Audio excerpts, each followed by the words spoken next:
හැබැයි JHU එක එහෙම කිව්වට JHU එක එහෙම් පිටි වර්ජනය කරේ නැහැ තාම. මාචාර්ය ඉලාවල මේදානන්ද හඳුරු JHU. උන්වහන්සේ කඳ දුන්නා. ඒ නිසා JHU එක එහෙම් පිටින්ම ඡන්ද වර්ජනය කරන අපුවට JHU එකේ කොටසක් ආණ්ඩුව ඡන්දෙ දුන්නා. ඒ වගේම ඕක පැහැදිලිව දන්නවා මේ සංවාදය තුළ අපිට පැහැදිලිවම පේනවා මේ JHU එක කියන මේ යෝජනාවල ඉලාවල මේදානන්ද හඳුරු එක මතයක ඉන්නවා. සම්ප්‍රදාන ගමතුක එක මතයක ඉන්නවා.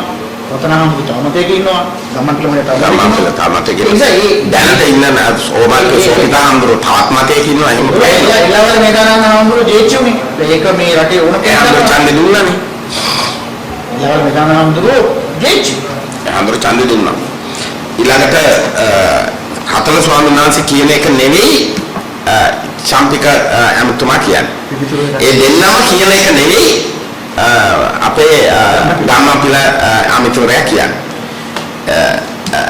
ඒ පෞද්ගලිකව මම අපි දන්නවා සෝබිත හඳුරු කියන්නේ ඊට ටිකක් වෙනස් එකක්. ඉතින් එහෙම ප්‍රශ්නයක් තියෙනවා.